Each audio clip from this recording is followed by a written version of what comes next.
Assalamu alaikum wa rahmatullah. My name is Dr. Saud Ghani. I work as the head of Mechanical and Industrial Engineering Department at the College of Engineering in Qatar University. So for today, this presentation, I'm here presenting on behalf of Dr. Khalid Naji, our Dean. I teach aerodynamics. I teach people how to do drones. But Dr. Khalid, if he was here, he's even a practitioner. He's a licensed pilot, so I think he would put more energy to the presentation. So the presentation about the work we do for in drones. Drones for us are very important, and it is the future. In fact, if you are reading everyday news now, big countries, they want to just take away their fleet of army planes and then replace them with a lot of drones, especially if these drones are cheap and there is no human factors are not there as well. So here it is. So today we'll do some definitions and terminologies. We'll look at the industry, some facts and figures, and then we'll look at we as academics. What do we do to adapt and skill the next generation of engineers around teaching and research efforts? This will be our outline today. I will talk about drones types in air mobility. You know, drones is not only air. Drones could be air, could be water. In fact, if you look at our drone lab outside, we have a little piece of museum for you. Some of the student projects there, they used to be like water or marine drones, for looking at how they can monitor the air quality around the shores of Qatar autonomously, and at the same time take sample of the waters, send the data to our stakeholders, and at the same time doing a manual collection of microplastics. Look at some regulatory environment in drones for air mobility. So today we'll only talk about air mobility. We'll look at application and then some advancement, challenges, and what's the impact. This is just taking from my previous presenter. What's the economic impact and environmental implications? And then we'll look at some outlook and challenges. Okay, so drones and air mobility, you can see different types of drones. In order for anything to fly, it needs some thrust to move, and it needs some lift to oppose the gravity. So these are the two forces that you need. Just something to do lift to oppose gravity, and some thrust force to overcome the resistance from the air. You can generate that by having an aerofoil, like a fixed wing, or you can generate that by having a rotating wing, or you can generate that by a combination or hybrid between a fixed wing, like a normal plane. When you take your plane to a country, going in Qatar Airways or any other carrier, these are fixed wings being propelled by a gas turbine. Gas turbine will give you the thrust, and the wing will give you the lift. So the top one is a fixed wing drone, the one down like a quadrotor, and this is a rotating wing. And in between, you have a mix or a hybrid between the two. And nowadays, even the hybrid drones for us, they can do a vertical lift for short takeoffs. Is it this side? Or this side? Okay. So what's the scope of our air mobility? You can use air transport. There is, in fact, and I urge you to look at the internet, there is a very good and successful program called Zipline. This is somewhere in Zimbabwe, where it is very hard to transport medical supplies and blood between different states within the country because of the roads difficulty and transportation difficulty. So they transport all the medical supplies through this program. It's called Zipline. Very cheap, very efficient. You don't need to go through different roads. You don't need drivers. In the morning, they will have all the medical requests on the central lab. They put them in the morning, and then they shoot all these drones all over the country with the required medical supplies. So again, You can transport even people. Most of us now, we are looking for the next air taxi services through your airspace. So your air mobility will give you a faster service, a more efficient transportation options. Again, you can avoid urban heavy traffics. And again, it will improve your connectivity and accessibility. So your air mobility can support logistics, delivery services, medical emergencies, disaster management. That's another field that we look at. So the advantages of using something like air mobility is cost effective. Nowadays, drones are, you need a electric. Most of them, they're electric. It depends on the endurance. If you want more endurance, then you are going to relate yourself to a powered internal combustion engine or gas turbine drone. So it is cost effective. You have a smaller environmental footprint. You don't need an airport to operate a drone base. Consumes less fuel. Depends from where your source of fuel is coming. And then you have lower emissions. You know, for a normal plane to take off, it will have tons of fuels within your plane. And then even in landing, it needs to dump some of that fuel for emergency landing because of the if it is emergency landing, it will affect the undercarriage. So the current potential application of drones in air mobility, you have your delivery services, so like survey packages delivering goods. And all of us read about, for example, Tesco's in the UK. They have a system of delivering that. Amazon as well. They have a system of delivery for these services. Area surveillance, very important for us. The previous presenter was talking about Qatar 2022. So in Qatar 2022, we had a fleet of drones looking at crowd control and look at the safety of the crowds. All this using drones with a central area where you have all the data about movement of buses, peoples, and other transport modes.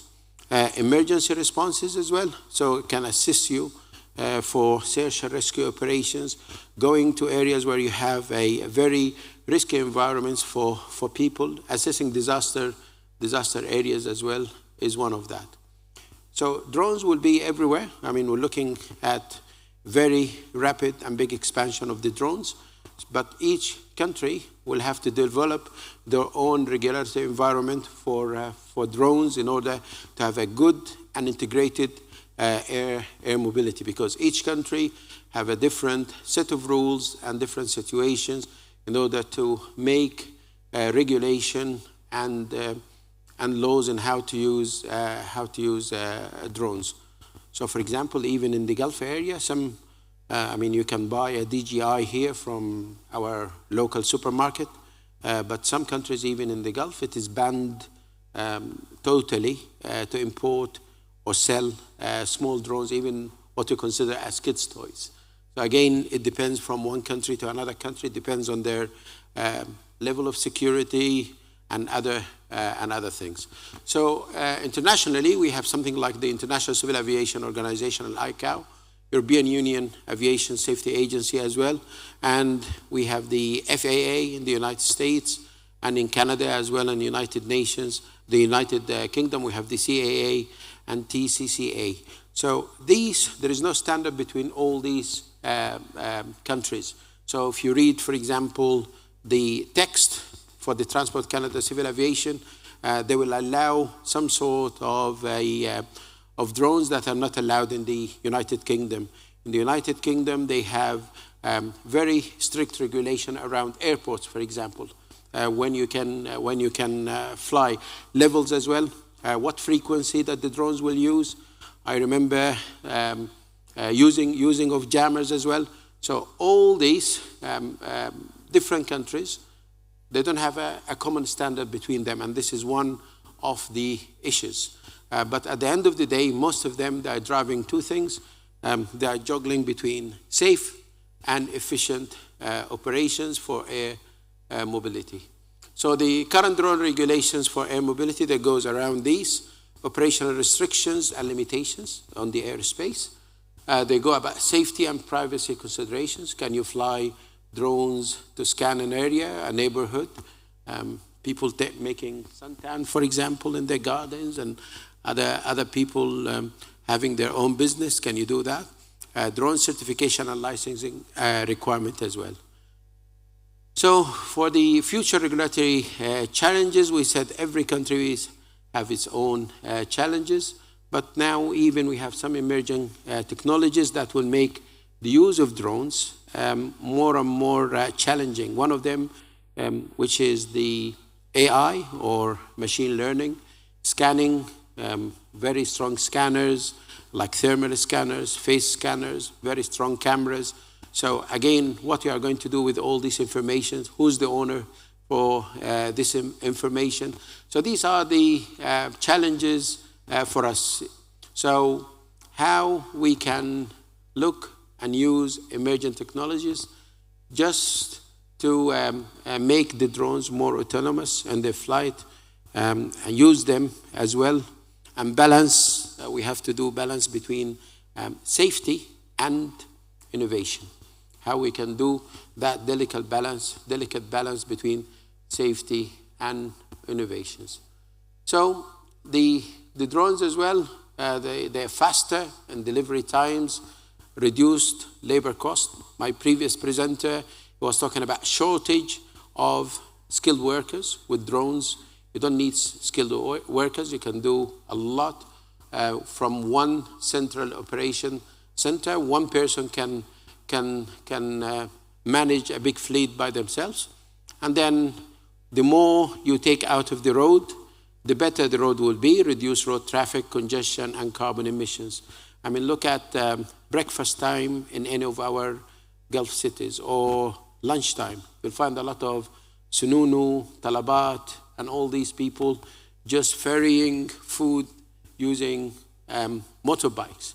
So it's a health hazard for themselves as users of the road and for the other users of the road. But if you can take these people out and do just food delivery system, imagine how much the road would be safer, the amount of road traffic reduction.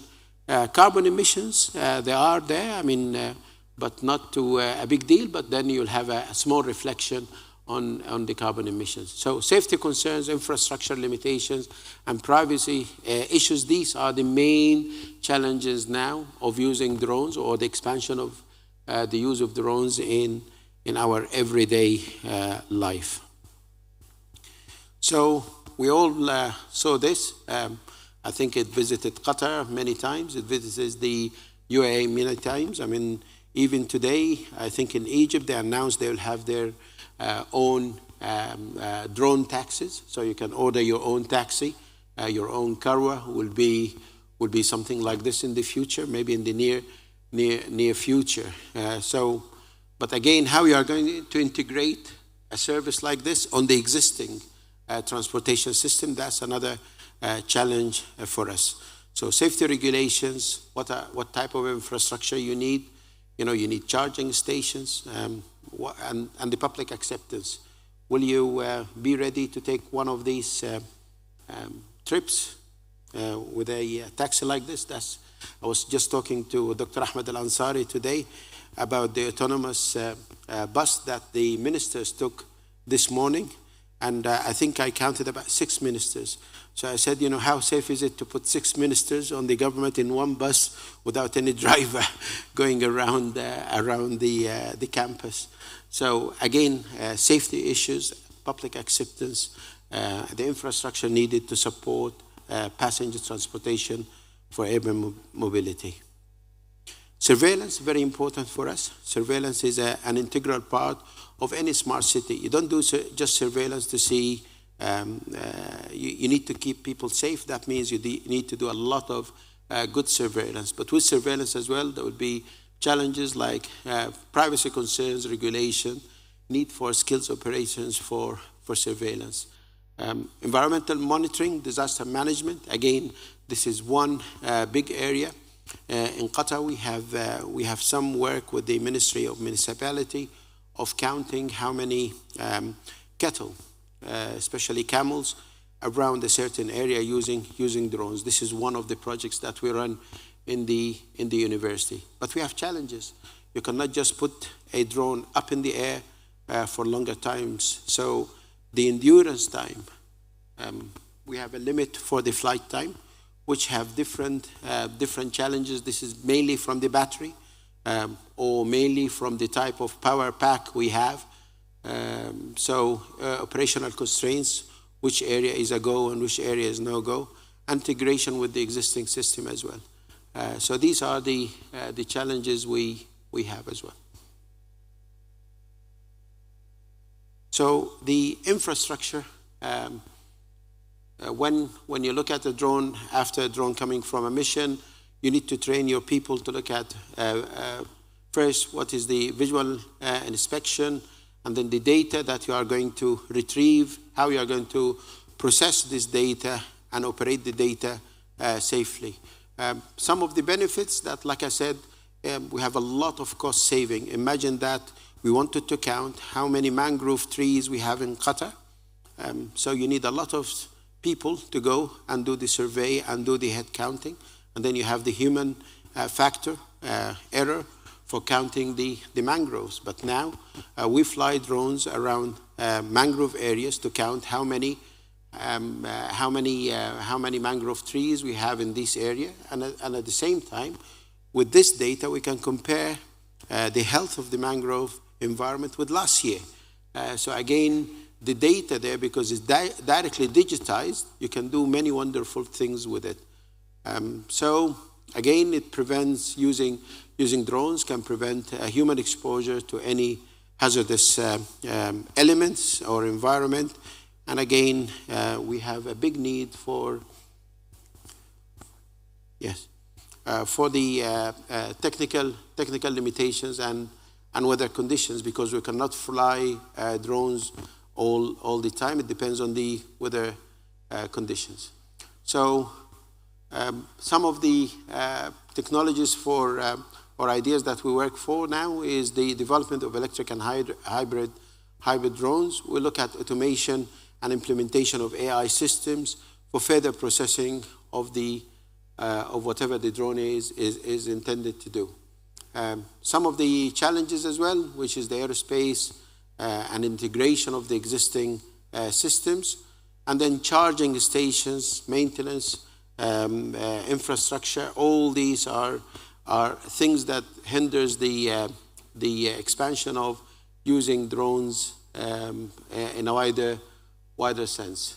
Safety, security concerns, especially cybersecurity threats.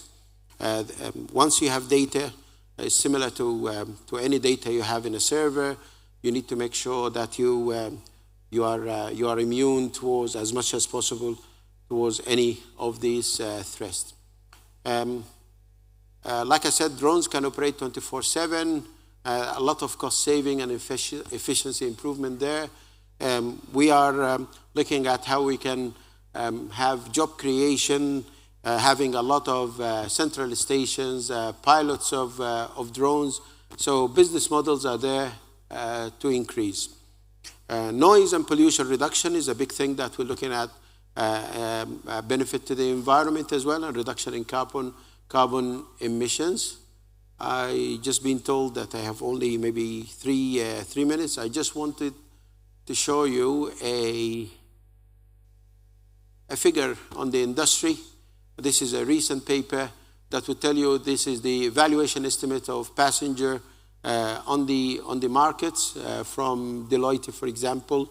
It talks about the geography, US or global. This is how much evaluation of passenger movement. And drone, you can see that the again, this is cost competitive with other transport model. Drones have the ability to be the next. If you compare drones against electric cars or electric vans or internal combustion engine vans as well, you can see that drones as a package, one package with one drone per observer, you have a big capacity to use it in transportation. In 2023, the milestones that the interest is funneling 4.5 billion in the industry, accelerated growth in drone delivery, and you can see that the trend is going upwards for us. So these are some of the cost advantages and regulatory standards for using the one. So this is in Qatar University. We have a specialized drone course, Mecang 420. Our senior students, they learn how to build drones, what type of kit they can put for air quality monitoring, for example, or scanning for a campus or any geographical area using a very strong cameras or thermal cameras. And if you look, these are some of the equipment we have in our labs that the students learn to build and use as a platform for different applications. This is some of the projects that we've done. We're looking at scanning Zubara, for example, or historical sites, looking at flaring from the oil and gas industry, doing scanning for facade cleaning as well. So this is our lab, and I invite you to see the area outside. And with that, I will thank you for your audience, and I will be here ready to take any questions.